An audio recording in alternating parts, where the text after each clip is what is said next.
Getting the COVID-19 booster is about doing our part to love and protect our families. Vaccines are a life-saving tool in the fight against the virus. Over time, they become less effective at preventing serious illness, just like other vaccines. We need the boosters to increase protection against COVID-19 and its variants, ultimately preventing us from getting really sick or dying. So do it for your family, especially those at higher risk. Protect the ones you love. Vaccinate. I'm Letitia Stein, the Inquirer's health editor. Thank you for joining us today for an Inquirer Live health report presented by Independence Blue Cross. Today we are discussing mental health issues affecting children. The U.S. Surgeon General warned last month of a youth mental health crisis. According to a national government survey of mental health during childhood, as many as 1 in 5 children between the ages of 3 and 17 have experienced a mental, emotional, developmental, or behavioral disorder. While much of the focus is on adolescents and high schoolers, mental health challenges can start well before a child is old enough to work a cell phone or request a social media account. Concerning trends are showing that little kids, as young as 5 years old, are having suicidal thoughts, especially children of color. We are fortunate to be joined today by Dr. Wanjiku Njoroge, a psychiatrist and the medical director of the Young Child Clinic at Children's Hospital of Philadelphia. Dr. Njoroge specializes in the mental health of infants and preschoolers. She also researches health equity, which too often means exploring the inequities resulting from structural racism in the healthcare system. To help us discuss what anxiety and depression look like at young ages, we are also joined by the Inquirer's mental health reporter, Abraham Gutman, who has been writing extensively about these issues in children of all ages. We first examine the issues in a conversation together, then welcome your questions on this important issue. So please post any that you have in the chat. Welcome, Dr. Njoroge. Thank you. Thanks for having me. Thank you. And welcome, Av. Hi, Letitia. Hi, Doctor. Thank you for having me. Thank you both. I appreciate this. So to start, I'd welcome your help understanding what we mean when we are talking about a youth mental health crisis. Dr. Njoroge, you work with young children. How young is too young to be aware of the mental health needs of children? And what does mental health mean when we're talking about children who may not be able to express themselves in language? Yeah, well, that's a terrific question. So I'm an infant and preschool psychiatrist, which means that I work with the smallest amongst us. The children that I see are anywhere from birth to 5 years of age. And so what we know is that very young children can actually have challenges and struggles just like older children. So to your question of how young is too young, there is no too young. What we also recognize, however, is that mental health looks different in the littlest amongst us. And so part of what the work that I do and others that work with very young children is really trying to unpack and understand when very young children are struggling, when infants are having challenges, when toddlers are having difficulties, and what that looks like in the preschool age child. That's interesting. Thank you. Av, to help us to consider this issue across the age spectrum, can you share some of the warning flares about mental health issues in adolescents and teenagers that helped to prompt the Surgeon General's warning last year? Yeah, I think, when people think about the U.S. Surgeon General, they think about vaccination campaigns and healthy eating. But Vivek Murthy, the current Surgeon General, who also was Surgeon General in the last few years of the Obama administration, really put an emphasis on mental health, and with that on child mental health and youth mental health. And he noticed this trend that over the last decade, the mental health of American high schoolers, American children, has been declining. Statistics are that, for example, in 2019, 1 in 3 high schoolers said that they would feel a persistent sadness or sense of hopelessness. 1 in 3, that's a pretty staggering number. There's also data, in no small part thanks to research by Dr. Njoroge, that shows that rates of suicidal thoughts among Black and Brown kids, really at young ages, as you mentioned, has been increasing over the past decade. And then we had a pandemic that made everything worse. So just to contrast, if we talked before that 1 in 3 kids had those feeling of hopelessness, that went up to be almost 1 in 2 kids in 2021. And about it from the beginning of the pandemic through mid-2021, about 20% of high schoolers said that they seriously considered attempting suicide. and about 1 in 11, 1 in 10 have made an attempt. Those are horrifyingly high rates of young people really taken to the extreme. So the Surgeon General is an advisory role. One of the big things they can do is issue advisories, which is kind of a way to ring the bell, ring the alarm. And we saw that just a few months after that December 2021 advisory, Biden mentioned child mental health and youth mental health in the State of the Union. So hopefully that is sparking conversation, including like the one that we're having today. Yeah. The catchphrase that we're all using here is mental health, but often we're talking about circumstances in which a child's mental development is not completely healthy. Dr. Traki, what can go awry in those first 5 years of a child's development, and what can result from that? Yeah, so Abraham has mentioned a lot about what's been happening in the past several years. And so the important thing about the first 5 years of life is that is when the majority of the brain develops. So children learn from their environments. They learn from the adults and caregivers that are surrounding them. And so what we know, what we've known before the pandemic, and what we've certainly seen reinforced during the pandemic is that the stressors that impacts the adults in their lives also impacts very young children. So when we're thinking about, when we're concerned about the health and well-being of very young children, we're also concerned about the health and well-being of their caregivers. So that's their parents, that's teachers and early educators, that's anyone within their communities that's providing any kind of care for these young children. So we worry about environments, we worry about neighborhoods, we worry about early education and care environments, we worry about their homes and the air that they breathe, the places where they're able to play. All of those things can very much impact this developing brain. And so those are the kinds of things we need to pay attention to, not just for the little ones, but also for the school age and adolescents that Abraham mentioned earlier. Thank you, Av, and that's a good segue to what are some of the ways in which unhealthy behavior can manifest at an older age? This may be when we would more commonly see an issue like a substance abuse concern, right?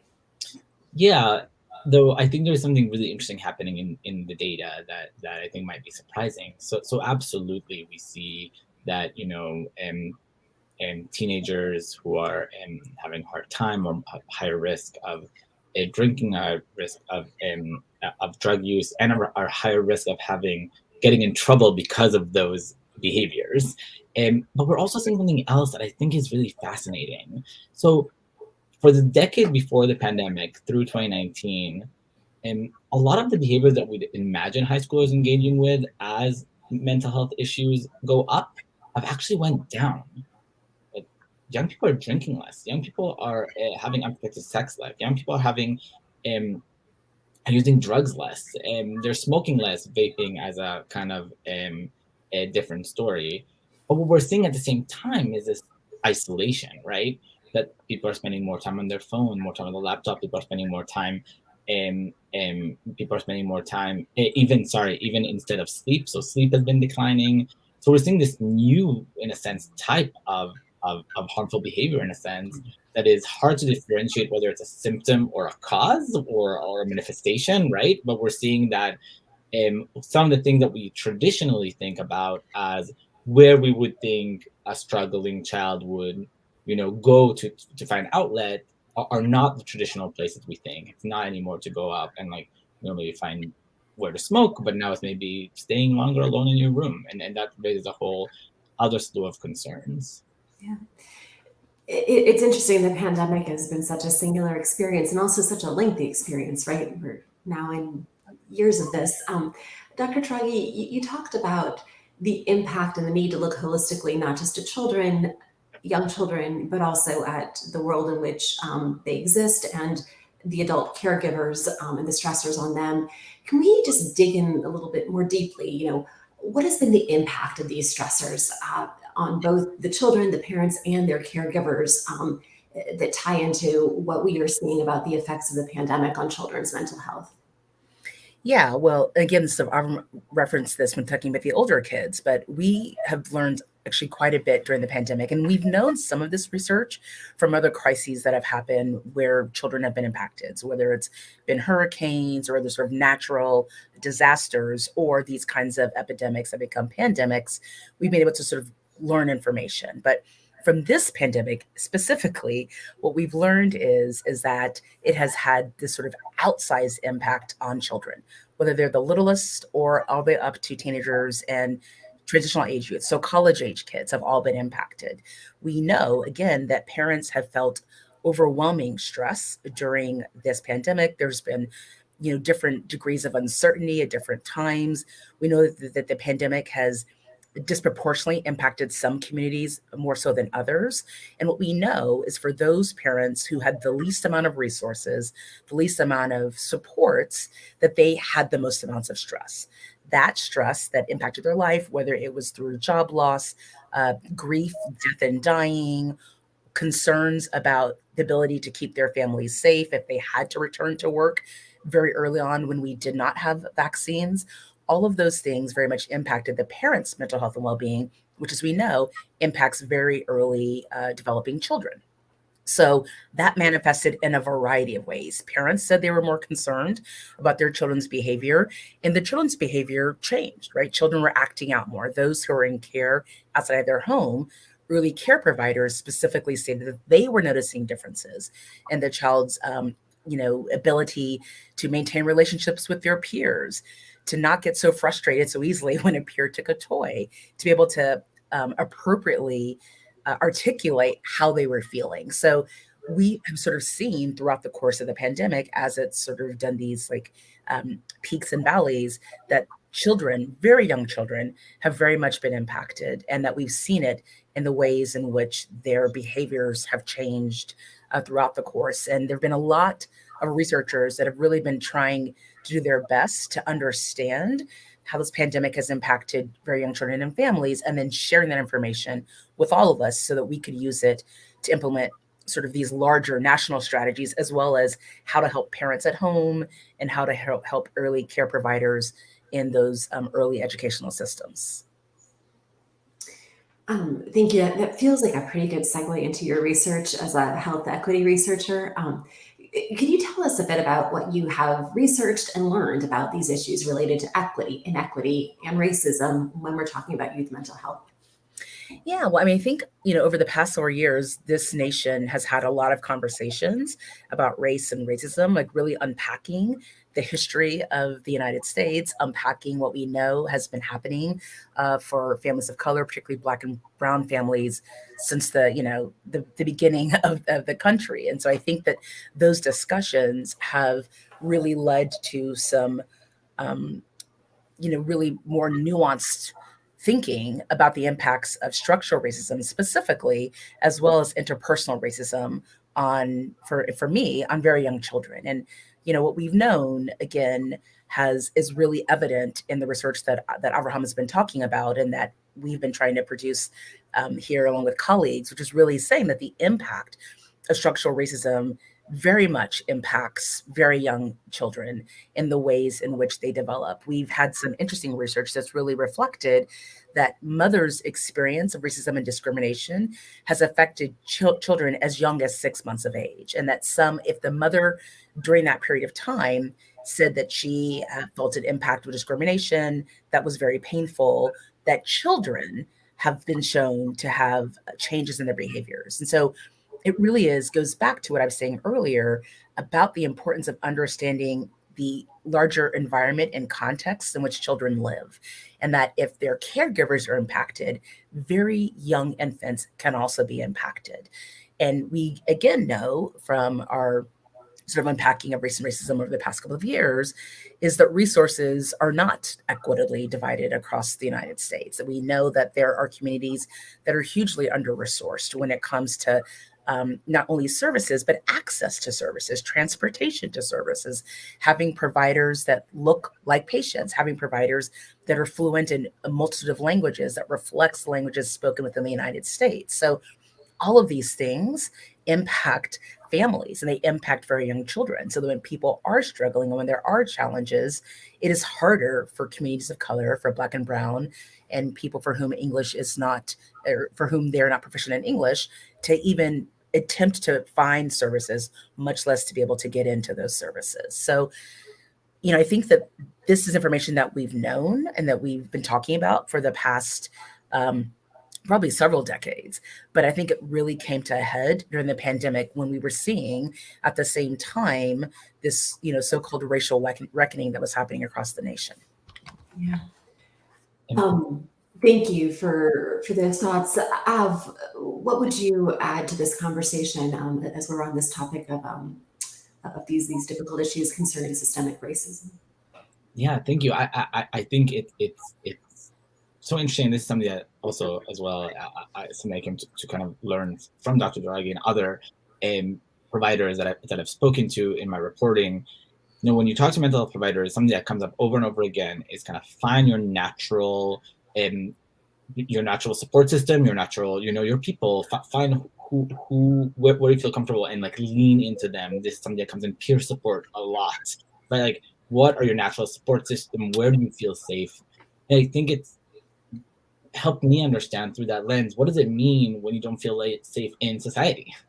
Right? That for some people, just like walking around society is a support system, is a natural support system, while others not. And I think, we're talking about racism. Another example is research that over and over and over again shows that the rates at which trans youth and trans children have a mental health struggle is so directly related to how they perceive their school and how they perceive their home and their community as being supportive of them. So I think kind of expanding this notion that where do we feel safe and what are our national support system is something that I've come to learn and really appreciate through my reporting in these conversations, and to understand how devastatingly it must feel to, feel that you don't have that just, beyond your smallest, cell.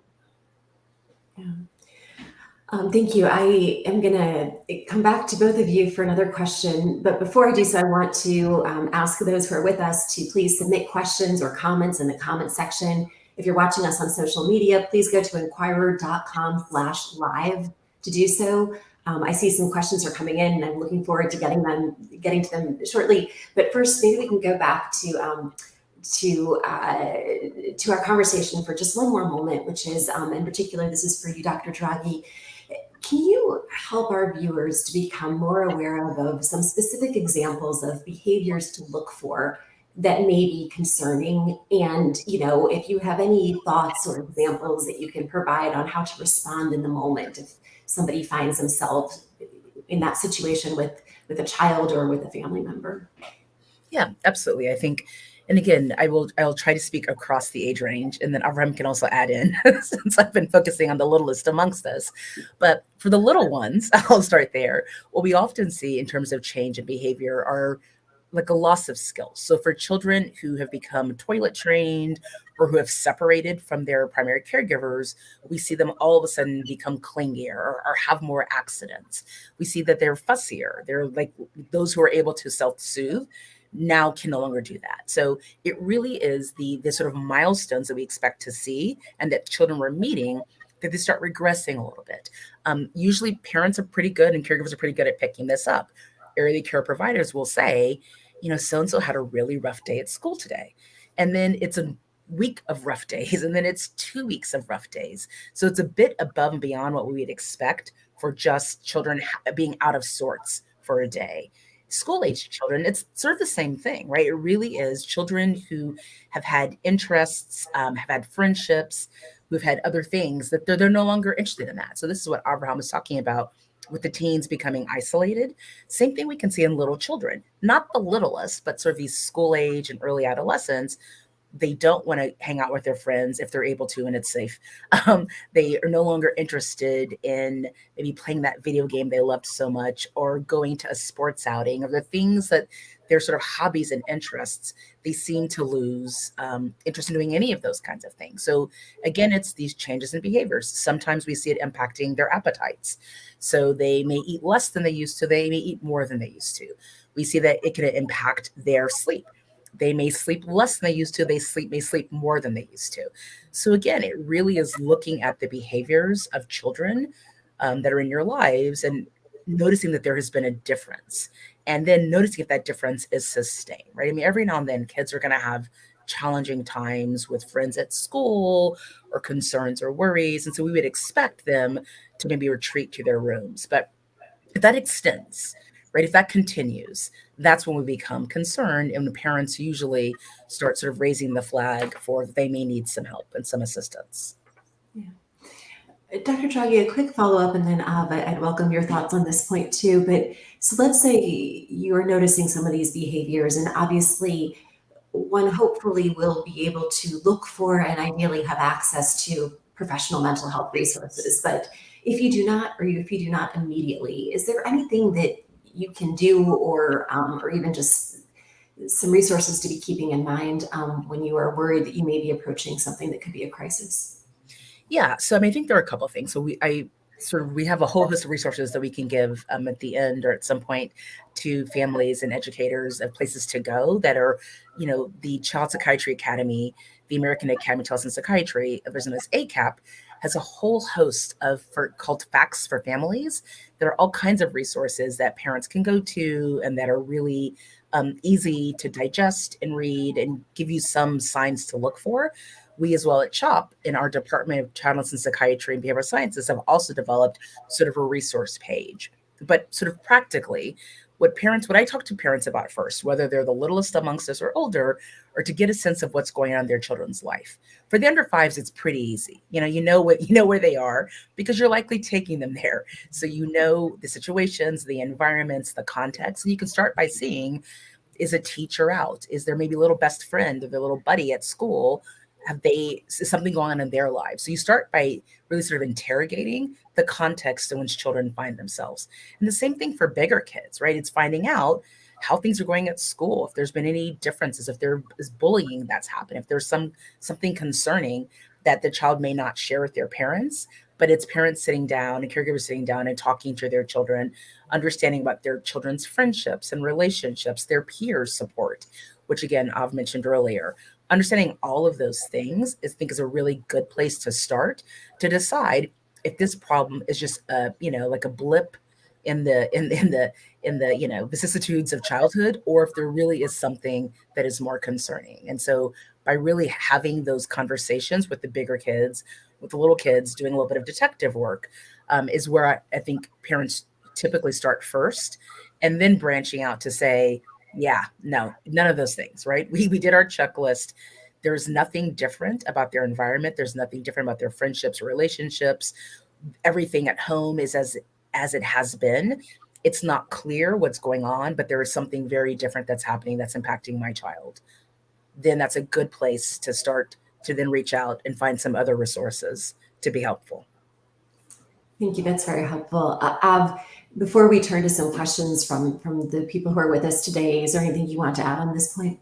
I'll just add for adults, two small comments. For adults, I'll say just remember, crisis is defined by you. It's right. If you feel in crisis, you're in crisis. I've talked to many people who answers crisis lines, and no one will ever say, "Oh, why did you call us? You're wasting our time." So call, text 988 now. There's also the Philadelphia crisis line directly. If you don't have a Philadelphia area code, you might not be sent to a Philadelphia responder. But reach out. Worst case, you have a chat with someone.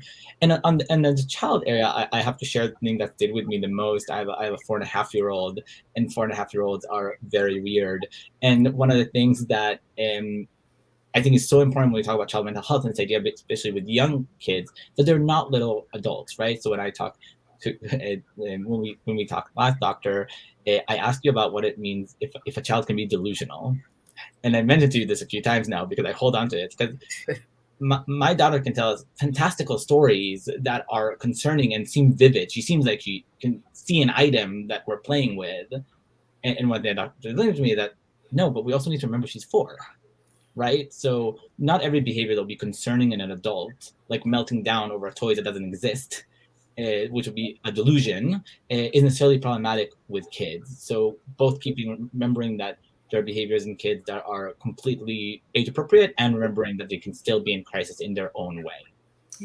Yeah, I think that's perfect. No, I just want to say, yes, we have had this conversation.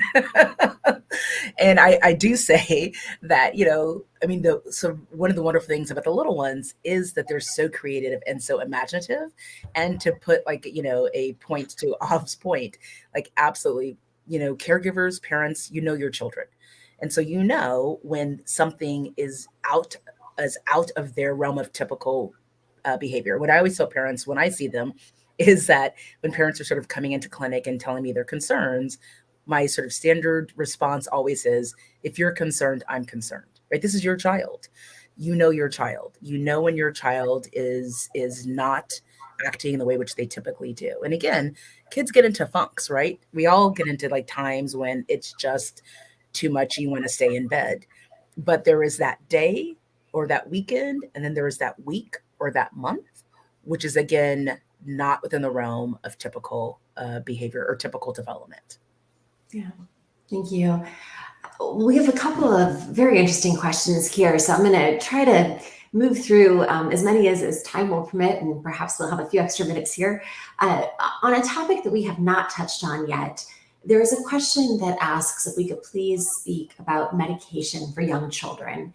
The question is that an individual is struggling with making the choice, worried about developing dependency, impacts to the developing young brain, weighing other benefits and risks when it comes to medication. Dr. Njoroge, could you speak to any of that?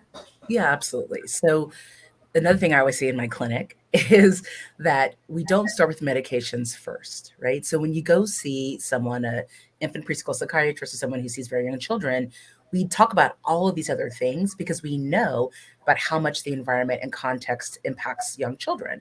And so with young children, what we also know are that some behavioral therapies are actually really highly effective because of this early neurodevelopment. So we often, counsel parents into trying these behavioral therapies first, making some modifications in the environments, whether it's in their early care environment or whether it's at home. However, we also know that for some children, no matter how great parents and caregivers are at doing these modifications, at doing these behavioral therapies, that is not effective, and that some children will require medication. A couple of things. First of all, these medications, even though they're considered to be off-label and that they may not be FDA approved for use in children of under 5, there have been excessive studies to look at safety and efficacy. So we do not prescribe medications for children of which we are not clear about their safety and efficacy. All medications have side effects, right? Even Tylenol and Advil have side effects. And it's important that you discuss those side effects with your provider so that you're clearly aware of what that might look like. And then you also discuss, so that's sort of the risk discussion, right? Is what does this look like? What are the concerns? But then there's also the benefits of why does this child need this medication and how might they benefit from it. And then that leads to parents being able to make informed decisions. Second thing I tell parents is that just because they need a medication now doesn't mean they'll need it for forever, right? So with children, our sort of mantra in giving medications is start low and go slow. So we usually use like very tiny doses to make sure that the child can tolerate it, so that we're really clear about whether or not it's impacting the behaviors of concern. And then 2, we then slowly, if we need to, we then slowly take it up. But again, it's slowly, right? So we would not put a child on medication and continue to increase the dose. We want the child to be on the lowest amount of medication possible for the least amount of time. And third, we keep evaluating and reevaluating whether or not this medication is effective, whether or not it's doing what we thought it would do and what we're looking for it to do. And if it doesn't, then we slowly start taking the child off the medication and we revisit other options. So I think for parents, it is a good question to ask your providers, and you absolutely need to be on board because at the end of the day, you're the one that's giving this child the medication. But I can assure you that when we do prescribe medications, it really is if we think it's in the best interest of your child's health and well-being, and we think that the risks outweigh or the benefits outweigh the risks. And again, for many of the medications we give to little kids, the risks sometimes really have to do with it being an appetite suppressant. And there are times when we can say we give kids like breaks on medications, depending on the medication type. But it really is having discussions with your provider so that you feel comfortable and that you're assured that what you're doing at the end of the day is what is in the best interest of your child. And that's what we want to. This is very helpful as a framework for conversations as a parent myself, so thank you. Before we move on to the next question, was there anything that you had or thoughts or additional resources to share regarding medications? No, I'll just say something we should do a whole other conversation about is that we also use the word medication as a catch-all for a lot of different things, right? So, and I just think that we should all kind of treat our mental health like we would any other issue. So doing things with a provider in tandem and not trying to search for, filling in the tooth and leaving and not coming for the dentist the next year. Like that, I think where you get into messy situation and the wrong approach. But on the detail, I learned a lot and I appreciate it. Yeah. Well, staying on the theme then of possible solutions or tools, we have a question asking for some specific ideas and things that parents can do to improve their child's resiliency skills. Dr. Njoroge, what can you share with us on that? Yeah, so resilience is an interesting topic, right? Because there's been a lot of discussion of late as to whether or not we should expect children to be resilient, right? Like whether it is incumbent upon us as the adults and a society to ensure that we are providing the resilient environment. And so I think, again, like that may be topic for another day.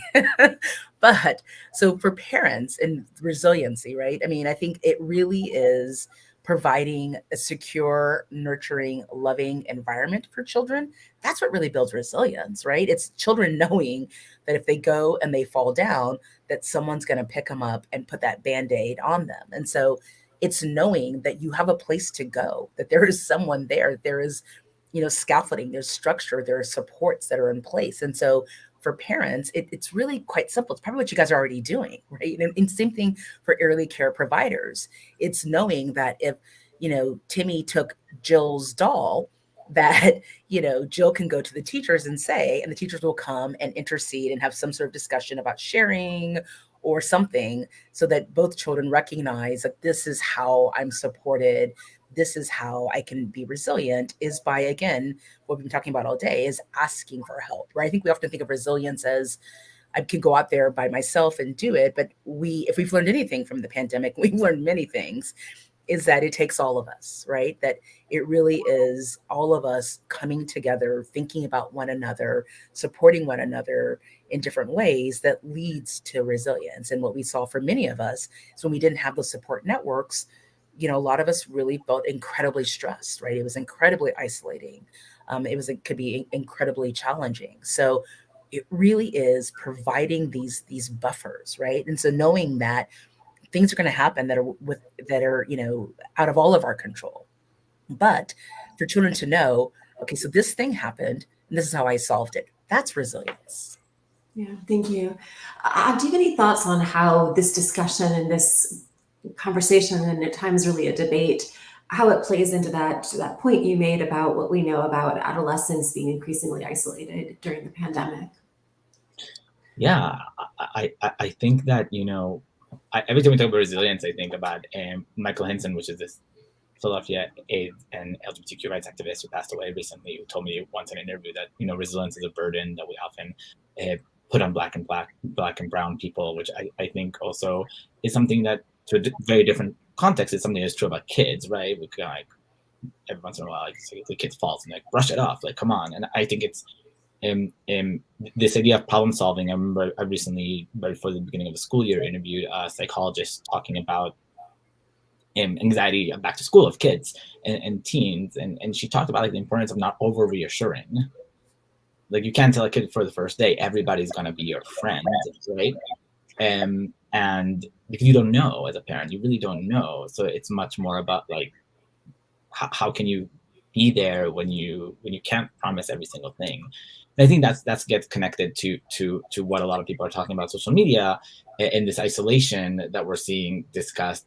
What is the presentation of other people's lives, of other people's resiliency, and this feeling that you are not managing it well, right? That if it's the first few months of the pandemic and everybody's sharing, I remember in my age cohort, and maybe also, race and class cohort, was a lot of people who are sharing, like, oh, my sourdough starter, and how's it going I'm learning how to make bread, I'm learning a new language. And I remember feeling like, oh, I don't feel that I'm in a place that I can, with a little kid, can, learn a new skill. So I think those comparisons, when you don't have support system, when you're alone or isolated, where all you're seeing is other people's presentations, a lot of research is showing that that's harmful. And on that isolation and resilience point, I also think that one thing that more and more I hear people talk about is less about what happens when you're isolated and more what it replaces, right? So whether or not you're on social media X hours a day, maybe that matters less depending on what are you doing in the other hours. Are you socializing? Are you playing in a place where you learn those skills, whether it's how to regulate your own emotions, which is part of resilience, or whether it is develop this like greater resilience in you. So I think it really is all connected. Yeah. Thank you. I'm going to try to combine two different questions that sort of speak to another difficult reality that we have in the world and in our community in particular, which is that sometimes some bad things happen, really bad things happen, right? So one question here, but a pair, is that noting that in Philadelphia specifically, there are rising numbers of violent crimes. What kind of an effect might this be having on an already anxious cohort of young people? How might we see this kind of fear and anxiety affecting the health, mental health, and physical health of our children? And somewhat related to this, we had a viewer ask us if we could talk a bit about trauma-informed care and support for youth. So perhaps we can try to, in the time that we have remaining, unpack some of these challenges that we face in the world that we live in, where there are some real traumas that are occurring on a regular basis. I'm happy to take on the first part from the research, and then maybe pass. But a research that came out of CHOP last year, which I think I cited far too often because we need to, right? We keep writing about gun violence, and one day I won't cite it at all. Is that when there's a shooting on a block, in a few block radius for the next few weeks, kids will suddenly arrive to CHOP with the ED for the emergency department when their primary complaint is a mental health complaint. So this is not they also fell and, oh, by the way, I'm depressed. The mental health issue for these young people came to a place that their parents took them to the ED. And I think the fact that this is, and then now if you look at your mind or on the Inquirer, on a map, on a heat map of some of the neighborhoods, including around CHOP in West Philadelphia, that have gun violence at highest rates, say, wait, if we're talking about a few blocks, every few weeks, and the effect is sustained for every few weeks, you live in that heightened state of stress, of mental health distress all year, because there will be a shooting in a few blocks from you in some of these neighborhoods. So I think we have to talk about it. We have to talk about it more. I listened into a panel a few weeks ago, and that was heartbreaking, that talked about how,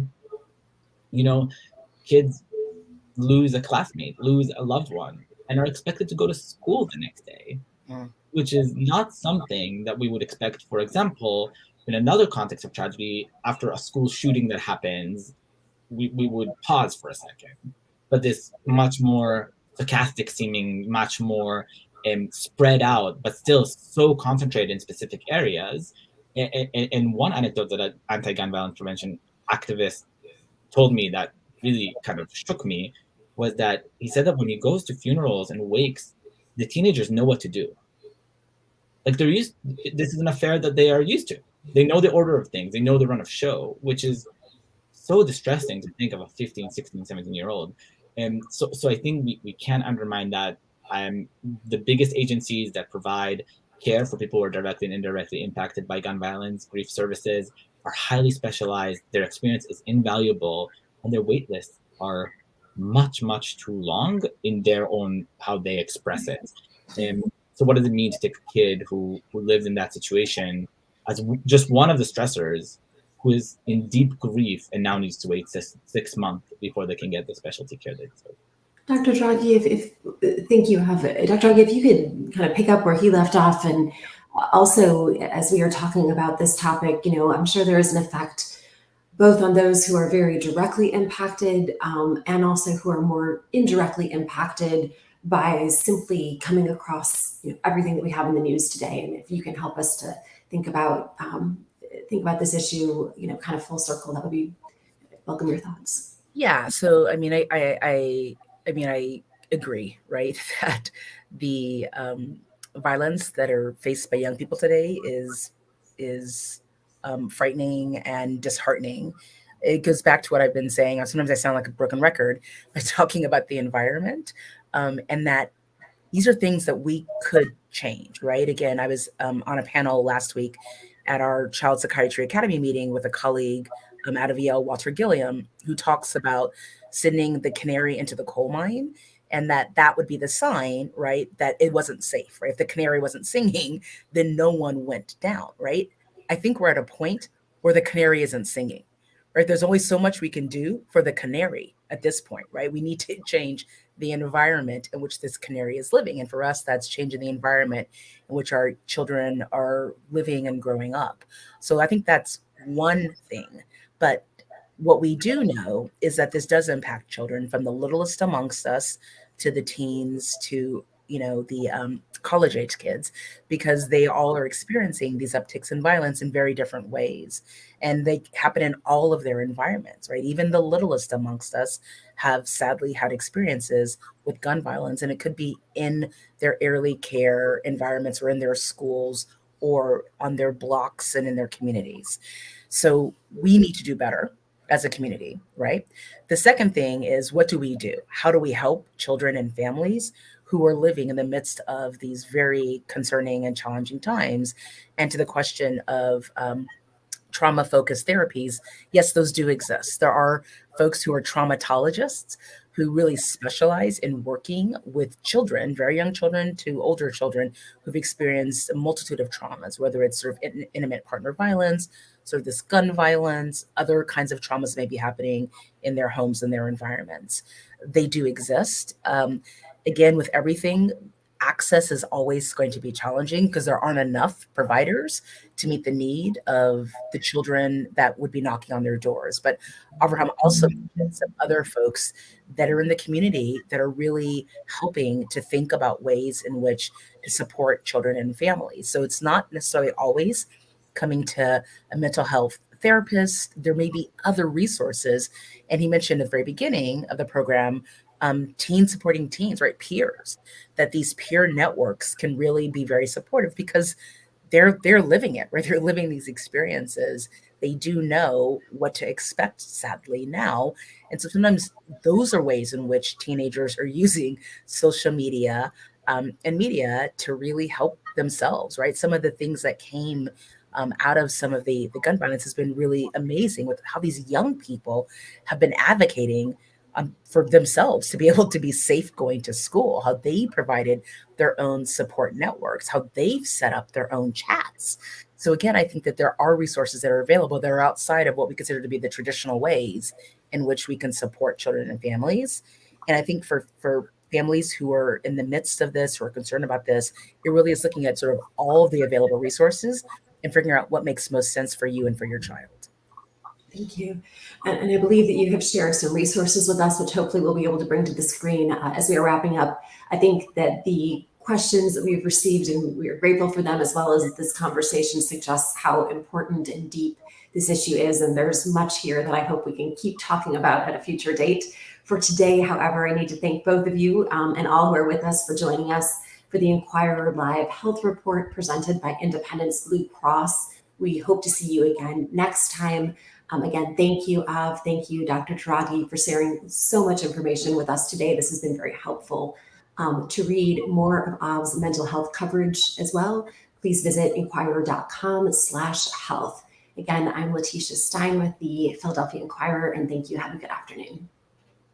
Thank you. Be well.